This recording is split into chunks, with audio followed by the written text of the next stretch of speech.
Okay. All right. Um, do I do a cringe YouTuber intro? Maybe. Nah, it's fine. All right. Hello, stream. I'm here today with Sackface. Sackface, say hello to everybody. Mushy mushy.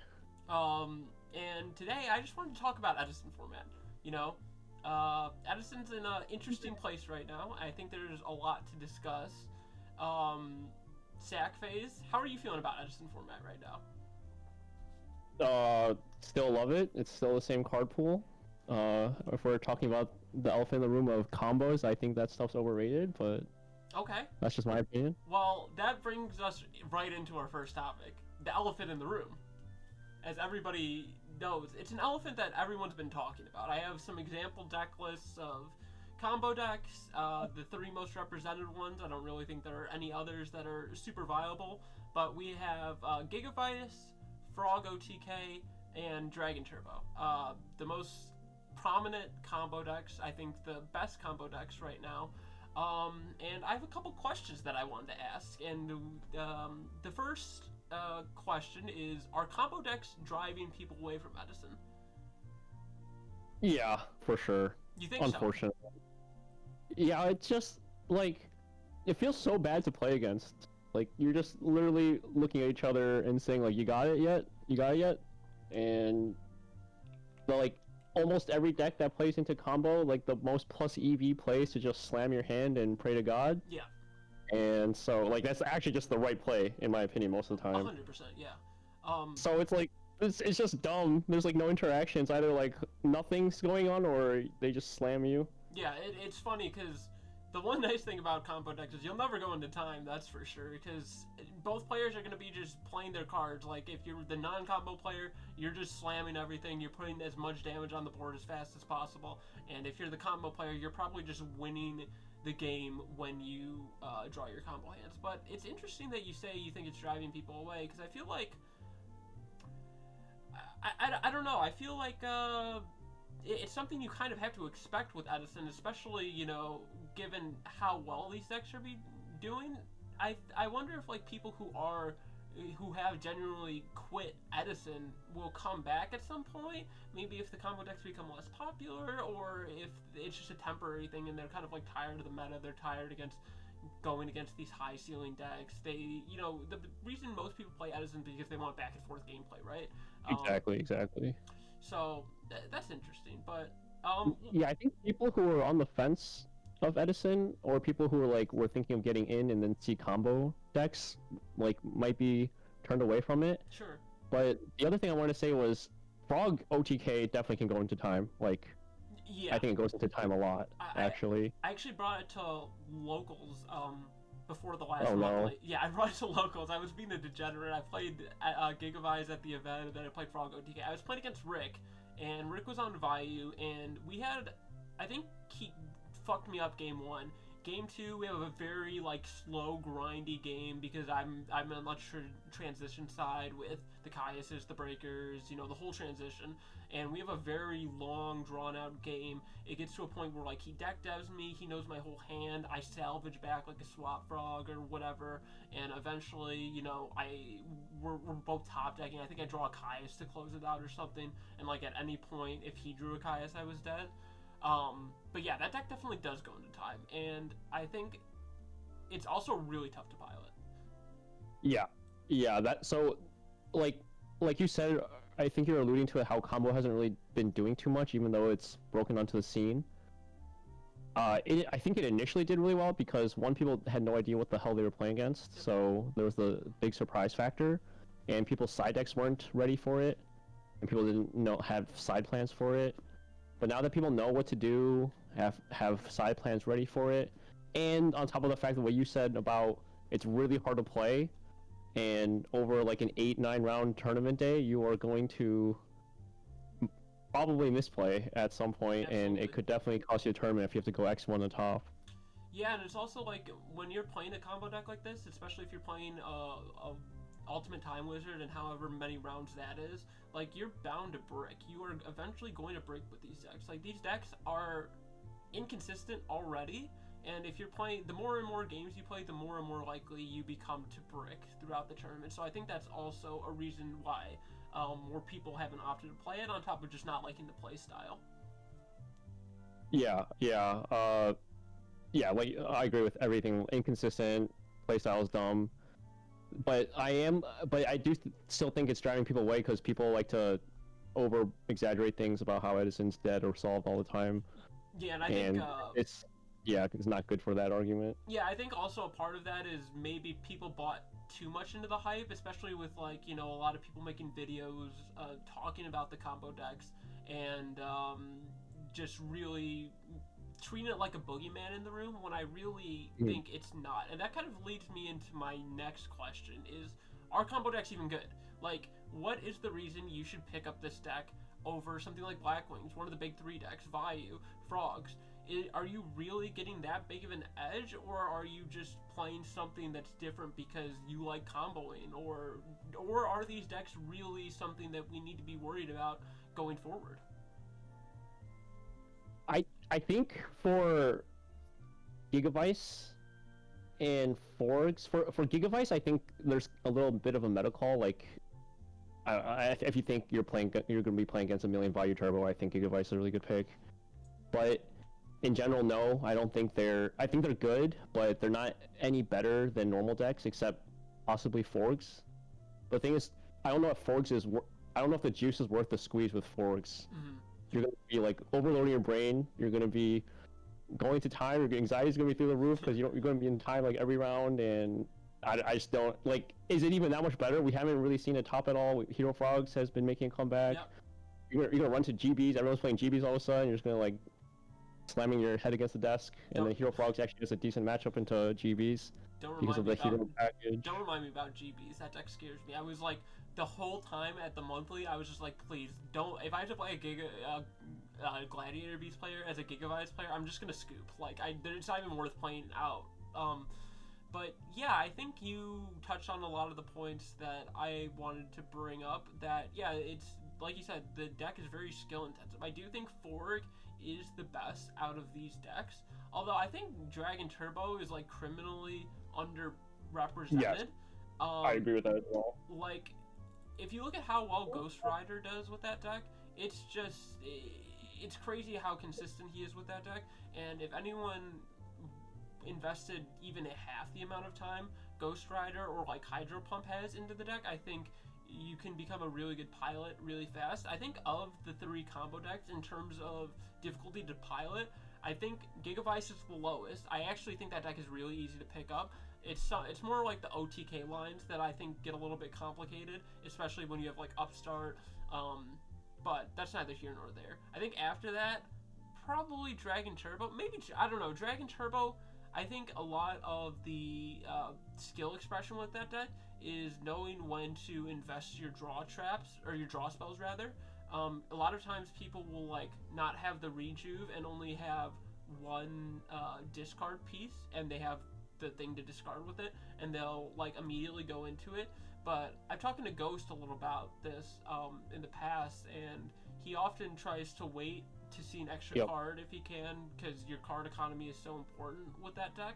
But yeah, I think all these decks are really good, needless to say. But I think with where the meta is at right now and how prevalent these decks are in people's minds, I think they have gotten slightly worse. I wouldn't say a lot worse, but I think we're going to see for a while that combo's not going to do too well. And then when the people are feeling it, when the meta call is just right, the right tournament, one of these decks will win something. I'm calling it this year that a combo deck will win an event this year. Yeah, I don't doubt that. I think it's less likely though than a regular deck because you have to kind of run hot. Yeah. Or you just have to be like, I mean, whoever wins the tournament has to run hot, but the decks are just so hard to play, especially through back row, and you really have to know what you're doing. And even then, like you said, with the bricking on random hands a lot of times. I mean, any deck can break, but these decks just hard break if they break. I was talking to Fraser actually about the combo decks when combo decks first came out, And like initially, right, everyone was scared as hell, but then like the first month, combo didn't literally like did nothing. Mm-hmm. And I was just like, man, is combo actually like just dead all of a sudden? And Fraser brought up a point where like decks are normally carried by good players. Yep. There's not really that many good players on combo right now. Yeah. So if that continues to happen and no good players continue to play combo, I actually don't think it's gonna top or win. Yeah. Like I think someone actually has to like pick it up and like really like Ghost Rider. Like he's obviously insane with Dragon Turbo. If like another Ghost Rider, Alasdair, or whoever picks up another deck, Yeah.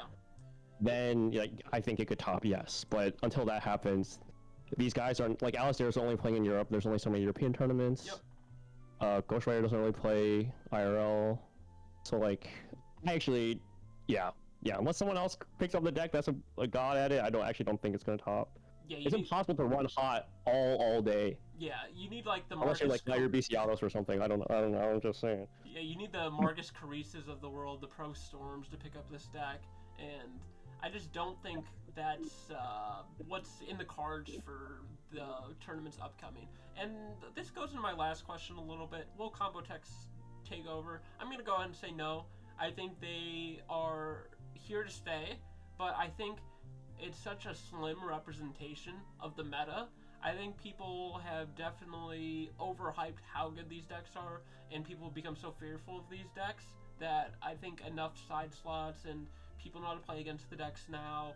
People have well thought out plans for these decks now that I don't think they will be taking over anytime soon, or ever for that matter. I think Blackwings, Vayu, and Hero Frogs are just more consistent decks that will yield better tournament results for you.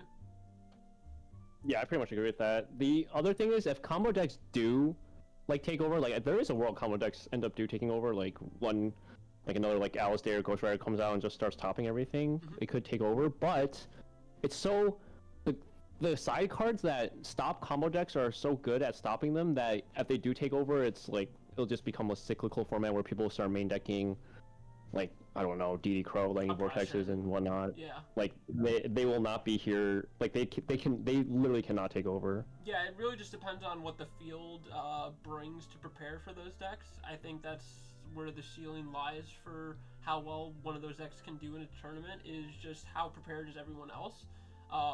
And like you said, when people aren't prepared, they'll do well, but until then, I think for the time being, everyone is more than prepared enough for these decks. So that's kind of combo decks. Is there anything else do you want to say about combo decks?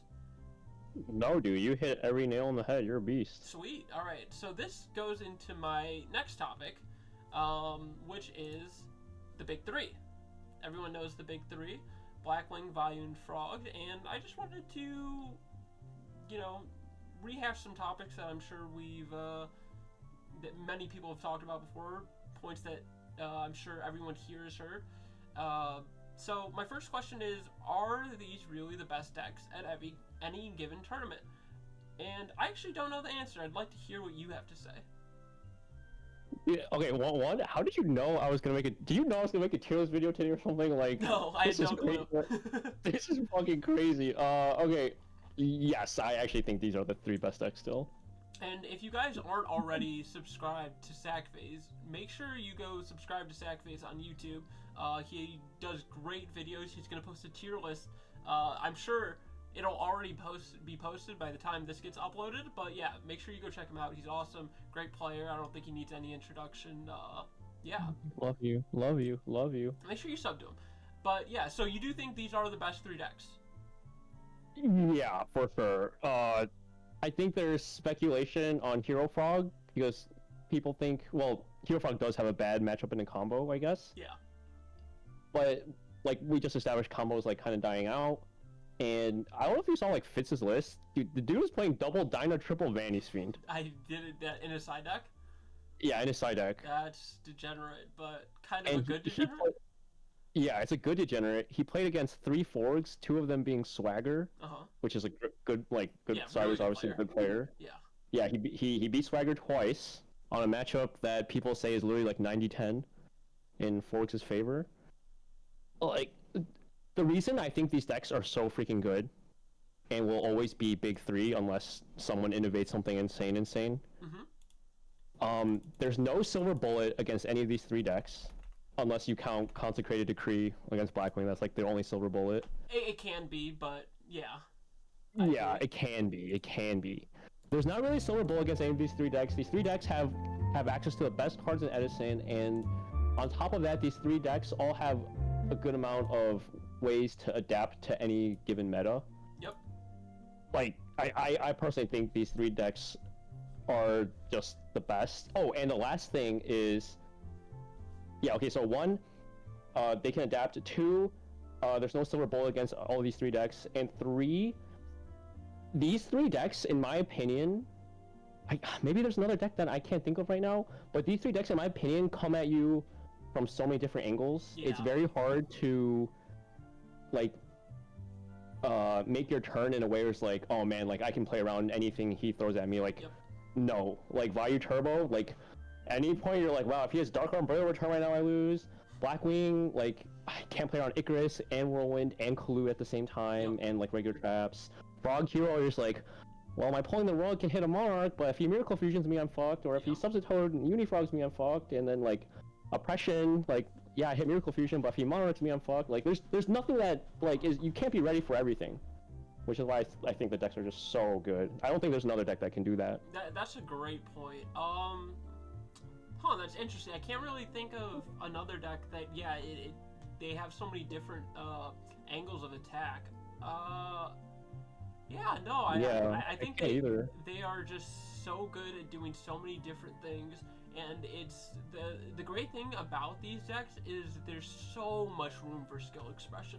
Like if you watch a Ludo, if you watch a Marcus Hayden, or if you watch Matt Kalenda playing Blackwings, and then you watch Joe Smo at table 30 play Blackwings, it's just night and day. And I think like one of the big things that all of these decks reward is patience. Really knowing when to play your cards, knowing what to play around, playing around the most number of things, playing towards your outs. It's just these decks have so much room for you to, you know, show how good of a player you are, really outplay people. And I think maybe I wouldn't say though that's exclusive to these decks, but it definitely it's definitely apparent when you see a good player on one of these decks and a bad player on one of these decks. Yeah, I agree with that as well. I think there's so many times I see newer players, like Blackwing's the most obvious example. Everyone's like had the experience where some dude's just slamming Whirlwind Shrew on you and you're just like, wow, this deck is broken. Yep. But then you play against an experienced Blackwing player and they go like turn one, set one back row pass, and like all of a sudden like turn 3-4 happens. Like how the hell am I losing all of a sudden when he like wins that one pass while they're playing their cards like really optimally? Okay. Yeah, I totally agree with that. So after that, I didn't really give my answer to the question. What I will say is I think these decks are really good. They're very good. But I think they are always the most represented decks in the room, by far. Blackwings, like basically every tournament, like Blackwings is probably the most represented deck. Following that is probably Vayu. You can like flip-flop those around, and if you count all the frog decks, frogs might be the most represented sometimes. But I think in Edison, all the decks are so weak. They're so everything's pretty balanced in this format. There's nothing like too crazy. Yeah, there's some crazy cards, there's some crazy bombs in this format, but I think a lot of decks are a lot closer to these decks than most people think. And kind of what you said with the combo decks, it just takes the right person piloting it. Like if I'm going against like James Ark on Rescue Cat, or if he's playing Gadgets or whatever the fuck, it's like, okay, well James is gonna play these cards really well, and now this deck that seemed ass because no one good is piloting it, they seem really amazing. I mean, look at Yi Chang with Machinas, and like there was also some deck building thought that contributed to his success at that Southside gaming tournament. But I also think it's just like, oh, a good player picked up Machina and then he wiped the floor. And I actually think Machina is really well positioned right now, but that's a different Yes, I do as well. But yeah, I won't say these are the best, but you will see these decks the most. So moving on from that, kind of where I wanted to get to, what can other decks do to stop the dominance of the big three?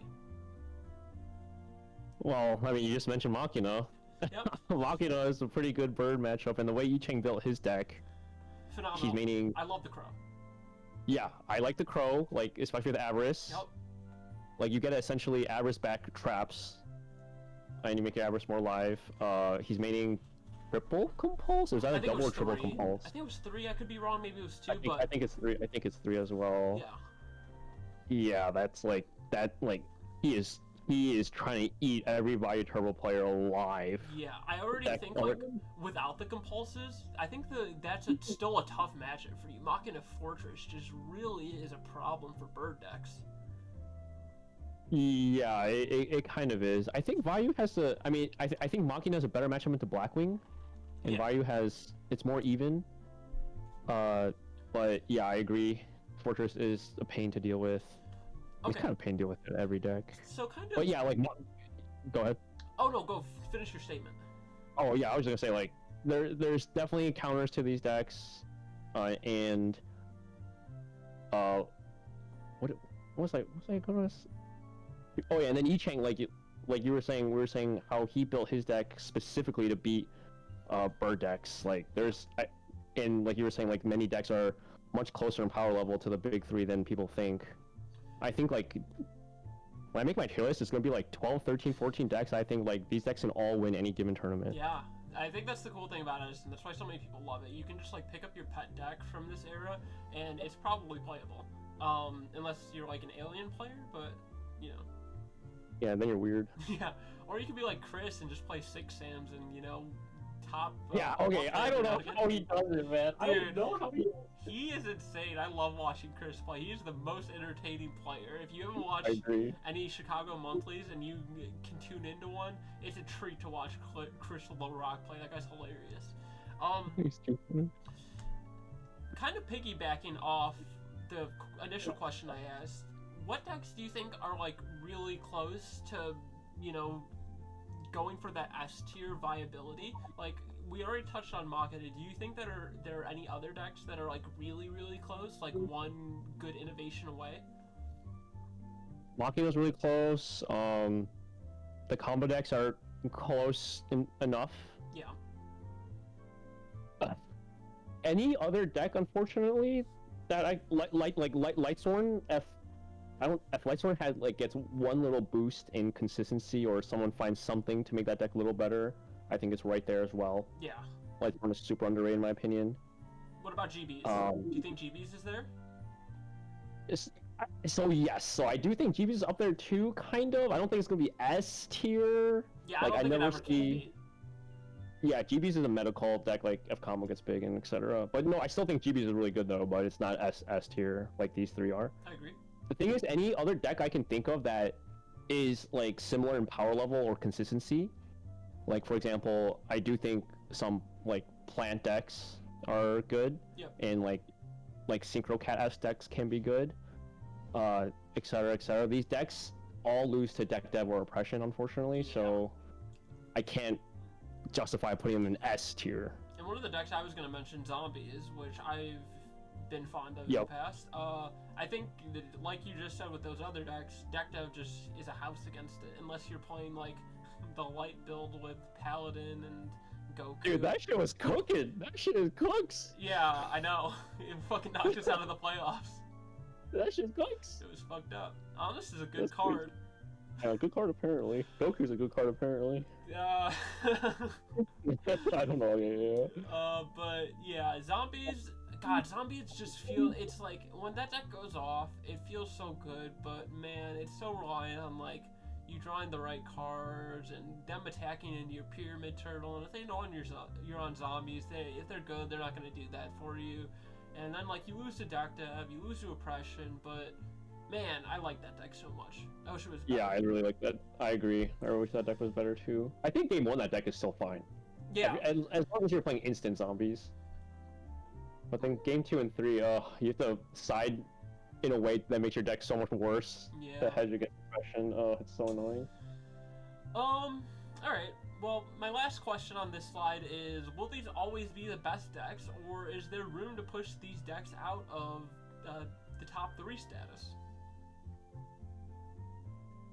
With the current meta, I think these decks will always be the best decks. I think like there might be like a random like month or two where maybe Machina becomes insanely popular and then Blackman gets pushed out, or like Combo becomes insanely popular again and then Hero Frog gets pushed out a little. Yeah. But I think Edison's a cyclical format, and at the end of the day, for a long run, what is going on with your background? Yeah, at the end of the day, like these 3 will eventually revert back to top 3. Yeah, unfortunately I do think these decks are here to stay. We kind of touched on what decks we think could potentially at least fight for these spots, but at the end of the day, these decks are always going to be good. You can always pick up any 3 of these decks, and they will probably, if you're a good player, it'll probably carry you to top cut if you're running hot that day. And like worst case scenario, you know, you drew bad, but you still knew you were playing a good deck, so I think like you can't go wrong as long as you felt confident about your deck choice. And with any of these decks, I think they are great picks. But yeah, that kind of concludes the big 3 portion. On to the next slide. I forgot what the next part is, so it's a surprise to me. This is kind of an interesting one. I chose to include this because we have somebody who has won both of these premier tournaments. Holy shit. This is called What Accolades Matter? And the first question, I think, is a hot button topic that I don't know the answer to, and I'd really be curious to know your opinion. Is the first question, are RBTs or Ultimate Time Wizards the premier Edison event? Man, why you gotta put me on the spot like this, bro? No, I think most people would agree it is an Ultimate Time Wizard. Even though I do think RBTs are most of the time ran better, simply because like people who run it like Keegan and the judges are like specifically for Edison. Right. While Ultimate Time Wizard is, well, actually Ultimate Time Wizard has becoming more and more better about appointing retro judges and stuff. Yeah. But it being like the side event or whatever still like hampers it. Yeah. But I don't know, like having won both, I do think, you know, being on Konami's official website, saying you won a quote-unquote YCS, yeah, and then getting like a giant card is just fucking phenomenal. I think it's freaking great. Yeah. The high I got winning Ultimate Time Wizard is like way higher than winning RBT. Yeah, I could totally see that, and I think most people would agree with your opinion. Now I'm gonna take a bold stance. Now, I have never won either of these events. I've technically been to a YCS while an Ultimate Time Wizard was going on. That was Indiana, the one that Oscar Zelaya won with Hero Frogs. And I did some of the side events at that event. I've never been to an IRL RBT, but I will be at RBT Chicago. I'll put the link down in the description if you guys want to come to RBT Chicago. It'll be great. I'll be there. Sizzle will be there, Marcus Hayden, Metaphos will be there, HT19, so that'll be a great event. But I'm going to take the opposite stance, and I think RBT are the premier events. Now, everything you said about the winning an official YCS tournament, that's awesome. I think that's great. I think etching yourself in the history books, being on the Konami website, you are the Ultimate Time Blizzard champion, you are a YCS champion. It doesn't get much better than that, but I think RBTs have been around longer. RBTs are where the retro Edison community, the revitalization of Edison format started, with Keegan in Format Library, eventually into his own Discord. Starting from like basically no players, and then just making that YouTube channel, and then having the spot where all the best Edison players get together.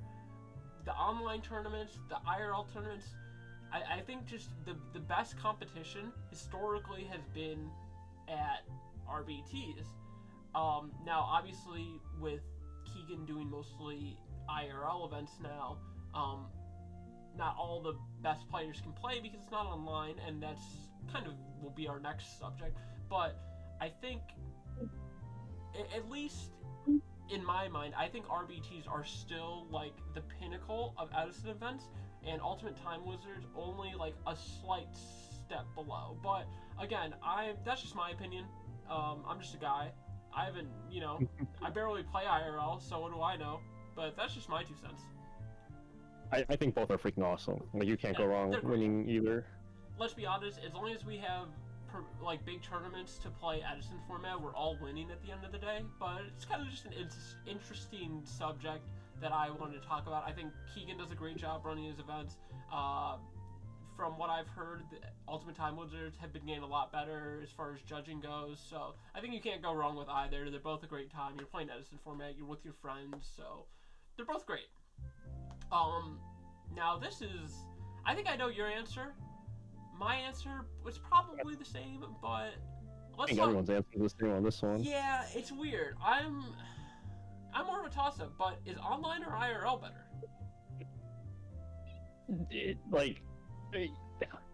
Dude, I don't think it's even close. Okay. It's just Tell IRL. Tell me why. It's IRL. Okay, well, one, okay, I think the biggest reason is if you win online, you're in your room by yourself going, yay!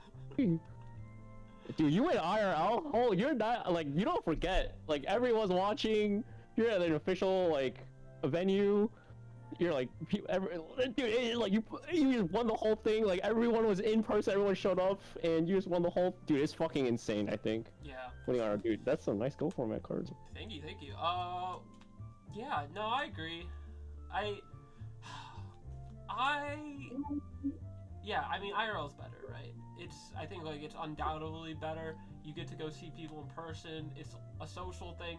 The game was meant to be played in person, face-to-face with somebody. Yeah. When you're not playing IRL, you don't have the ability to read somebody's body language, which, like, is very telling IRL. People have a lot of tells that, like, you can't pick up on when you're playing online. But I think the one big advantage everyone can agree on when you're playing online as opposed to IRL is accessibility. Everyone can be there. You can play Ludo. You can play a True Hero while he's in Korea. You can play Sackphase. Sackphase doesn't play online tournaments, so that's not a good example. You can play, I don't know, some good American player. There's a lot of them. Name any one of them. Fitz. You can play Fitz, for example. You can play 10FD. You can play AJT. And that's just something that can never happen IRL unless I don't know, there gets a shit ton of money poured into the retro Edison community and people are able to travel with sponsorships, but that'll never happen, right? So I think for that reason, that is the one thing that online has.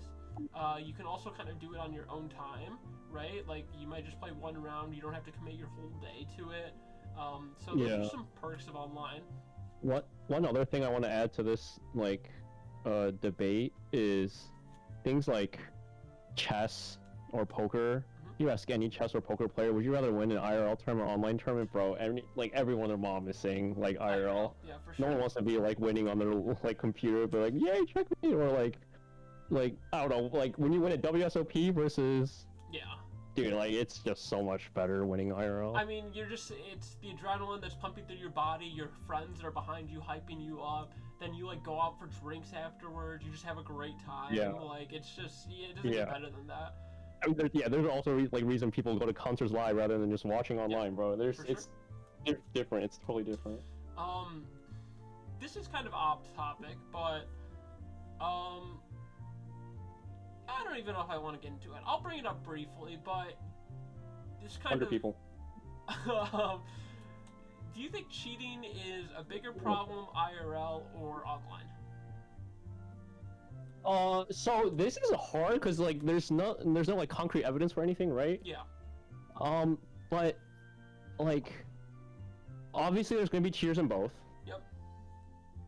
But I think online probably has more cheaters just because you're at any point you're getting 2, 3, 4v1 at, like, any time. Yeah.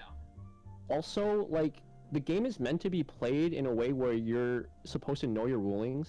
Yep. Online, you just, like, this isn't cheating, because you're playing online, but you can just look up rulings online. Like that just takes away another You can also aspect of the game. screenshot your opponent's hand and permanently have Yep. knowledge, which I think in most Edison tournaments you're not supposed to be writing down hand information. I don't know how Keegan does it at RBTs, but No, yeah, you cannot write down hand information IRL. um You can look at the log, like Yeah. be like, when did he set that back row? yeah, IRL, that's like Which a skill isn't set. cheating. It's not that's Yeah. not cheating though, but that's just all. It's Yeah, like but a I think- soft cheat, right? You know, even though Yeah. it's not a cheat at all because you're playing online and that's the tools that DB give you.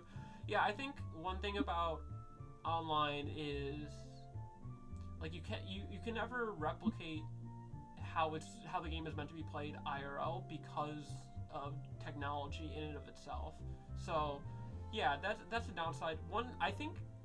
I will say though, I think there might be, I don't know, it's tough to say, but I think IRL there's probably like some shady shit that like you'll never ever know about just because it's IRL, and like, okay, some random guy during round 2 might have like, I don't know, forgot to side out a compulse, or, you know, did some shady Right. shuffling techniques, and you can just never know. I guess the same applies to online. Is we can't really know, we can't really say, but we can only speculate. But that's kind of off topic. I didn't really want to get into that too much, but it popped. An intrusive thought came into my mind, so I thought I'd talk about it real quick. One last thing though on that is, people who like played back in the day, which is a lot of us. Yeah. Like we all know back in the day, cheating was like, it was a Wild West. Cheating was Rampant. everywhere. Yeah, every It single was a skill to not get cheated. Yeah, and now we have like the luxury of like videos showing you how people do cheat and what you can do to like, and I think it's just like such widespread knowledge throughout the community on how not to get stacked. So Yep, agreed. okay, and last question on this topic is, what's the threshold for an event to be a major? How many participants do you need to say something was a major? Is there like a prize pool threshold? What qualifies something to be a major? I personally think it's just number of attendees. Okay. And there has to be a decent prize. The prize doesn't really matter as much. Can't be like nothing, but it has to be an okay prize. But yeah, I think it's 100. 100. Like, Okay. and this isn't shade to James Ark at all, but like he won that remote Ultimate Time Wizard, which was only like 30. I'm sorry, James. That's a Mickey Mouse fucking ass. Yeah, Ultimate I mean, he Time knows it. He knows it. He makes Yeah. fun of himself for it. Yeah. But yeah, like that's not a major, unfortunately. Like No. only 32 people. Yeah, even if it is the coveted Ultimate Time Wizard, it's not. And he still 32 got the people's same, not a major. 32 people. He still got the same prize support as winning first at a real one. So I guess who's really winning? Yeah, I want to say like, God, I feel like at this point it might need to be a little bit higher than 100 to be considered a major. Like I think like maybe 125, 150, because I think like the Ultimate Time Wizards are huge now. Like it's what, 200 people typically, somewhere around there.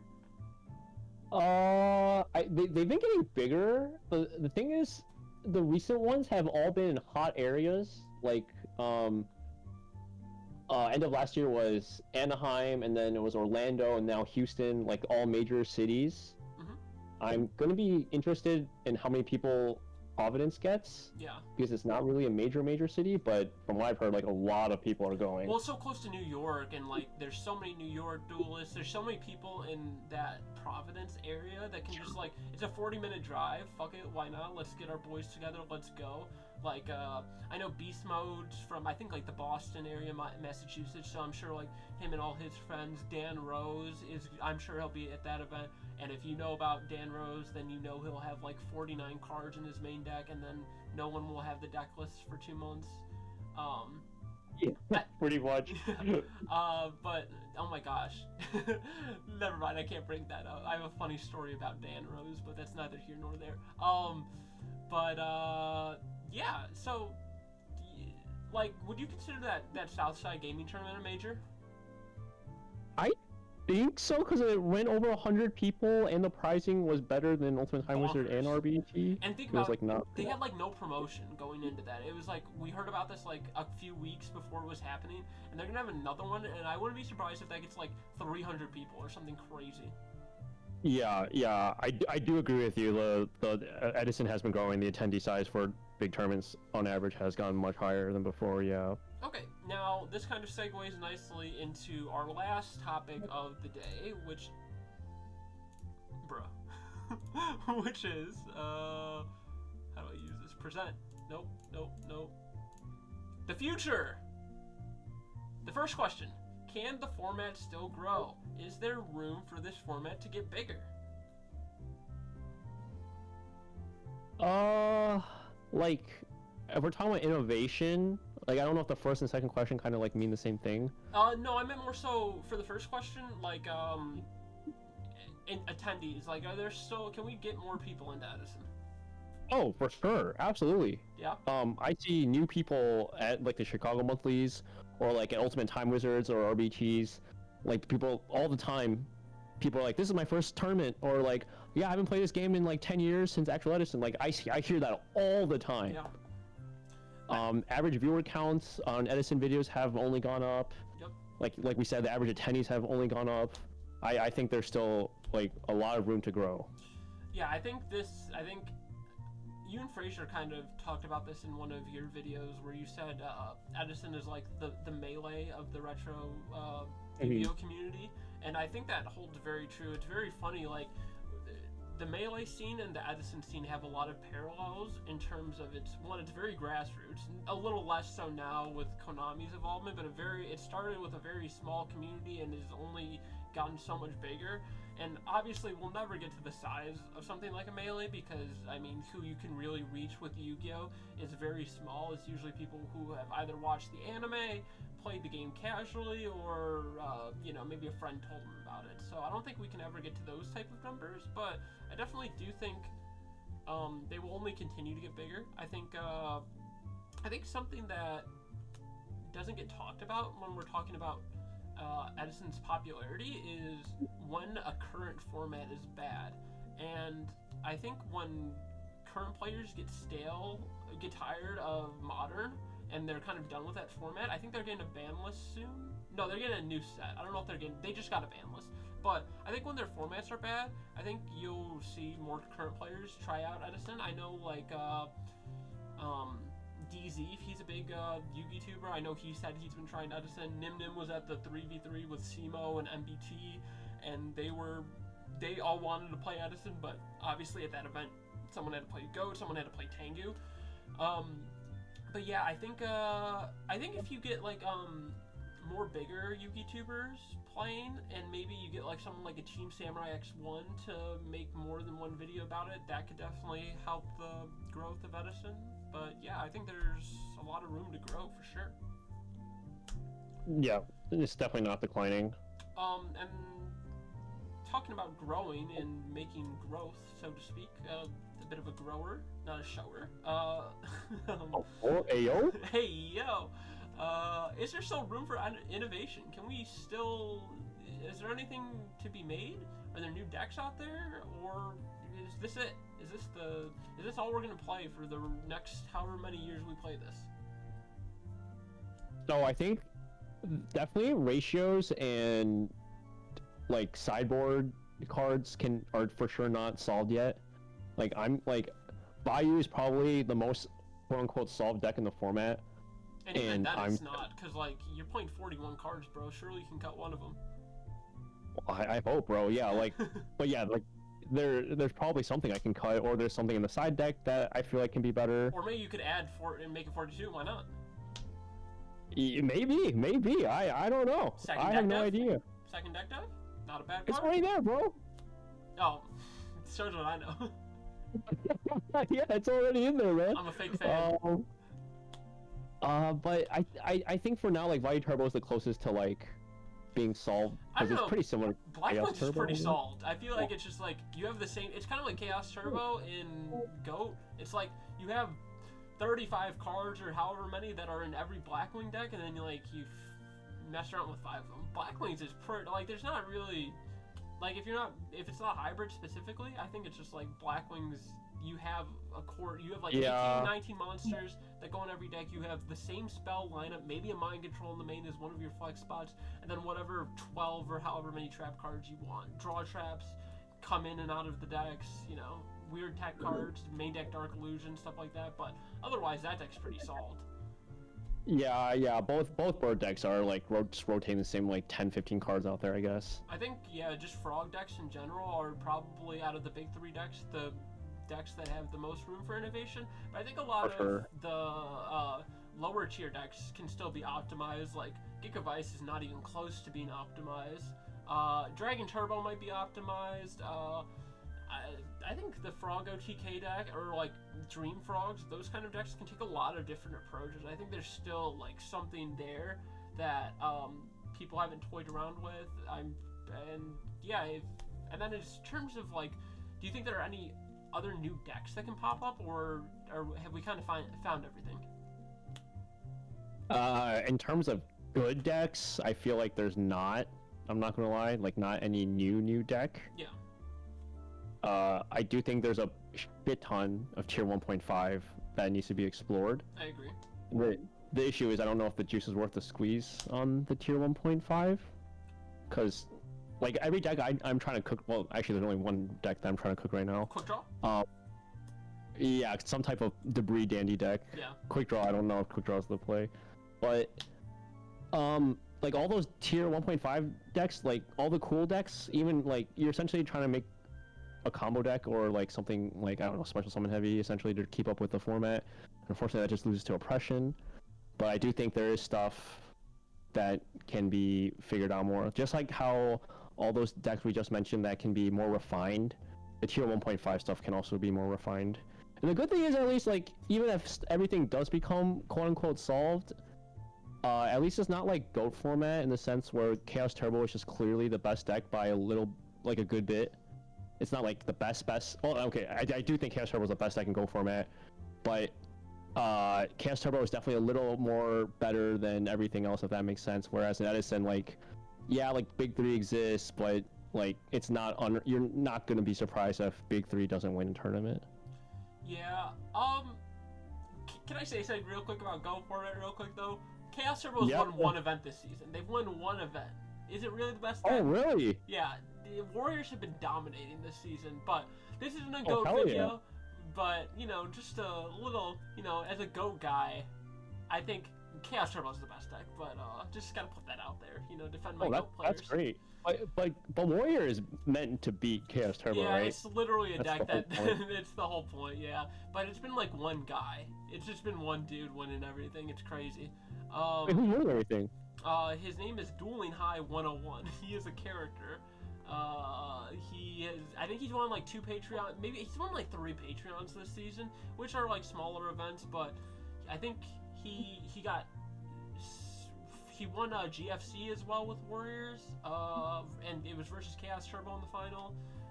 But I will say about GOAT, a lot of the good players haven't been playing. A lot of people, maybe just like War League, but it's, yeah, a lot of the GOATs of GOAT have not been playing as much, like the Alvarados, the Dale Politos, the Chris Perovics of the world. But anyways, back to Edison format, where you all belong. Last question. Is Edison format becoming stale? Is it solved? What's the future of Edison? Well, it's definitely becoming solved. I don't think it is solved, but like when the community plays the format for 3-4 years, like anything's gonna get solved. Yep. Stale is such a hard concept to define though, because when you talk to someone who like barely knows anything about Edison and doesn't really play, they'll look at like a random tournament and like they'll see like Big 3-1 or something, like they probably don't even know about combo, and they'll just like, you know, say the like herp derp Edison solved. Yeah. But just like Go format, I think there's a bunch of ratios to be figured out. I really hope someone keeps breaking out tier 1.5, because I do think a lot of tier 1.5s can win. Like, I don't think it's stale. And this is just like kind of a pet peeve of mine, but like anyone who says Edison format's like solved or stale, in my opinion, unless they've literally won or like have topped a bunch of times, I don't think they're even allowed to say that. Qualified to say that? Yeah, I agree. Like they haven't figured out all the, like, because for me, Edison format is about the back and forth, right? Yep. And when you haven't mastered every interaction that whatever deck you're playing can master, like, how is it stale?